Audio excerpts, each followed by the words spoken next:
عبد السلام بن كريمون مهندس معماري متخرج من فرنسا في عام 1976. دابا هادي تقريبا 50 سنة وأنا مهندس معماري. خدمت الأكثرية المشاريع هنا اللي على الشاطئ تمودة باي، من المينا حتى للمضيق تقريبا.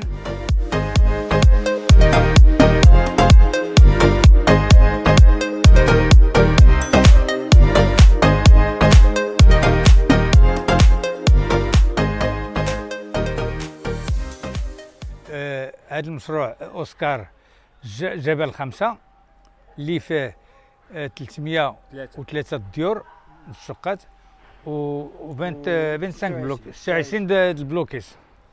كل بلوكي عنده تحتيه جوج طبقات، وكاين لاكسين السطح. طبعا كاين لاكسين السطح عند كل بلوك. والحمد لله الامور ماشيه بخير وعلى خير. حنا ماشيين دابا بهذا الورش وغنكملوا في الوقت اللي وعدناه حتى السلطات. دابا عندنا في الرخصه واحد الوقت محدد باش نكملوا المشروع، وان شاء الله حنا ماشيين في الاتجاه هذا.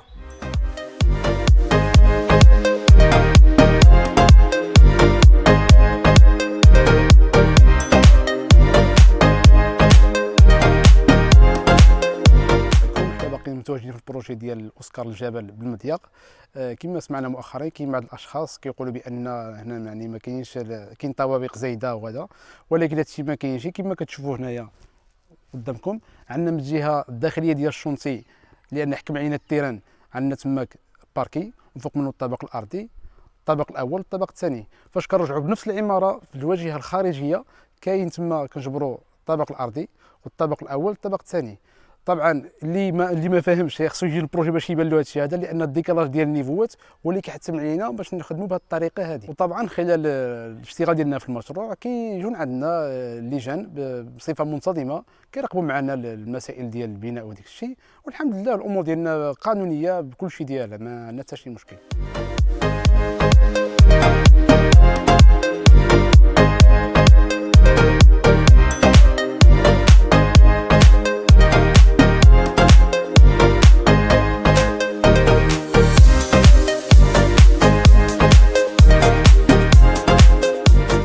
السلام عليكم. حنا في المشروع ديالنا اوسكار الجبل.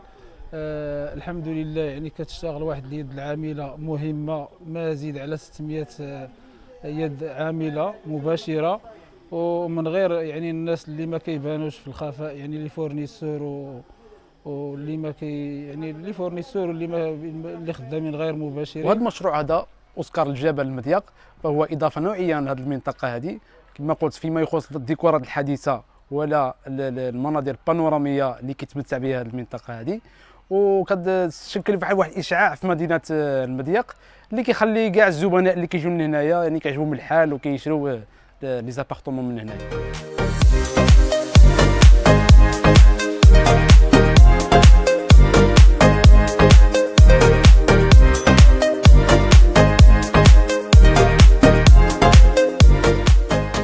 والحمد لله حنا وصلنا للنهايه هذا البروجي على نوصلوا. هو تقريبا حاليا 80% ديال البروجي، وان شاء الله في بدايه 2025 يكون سهله.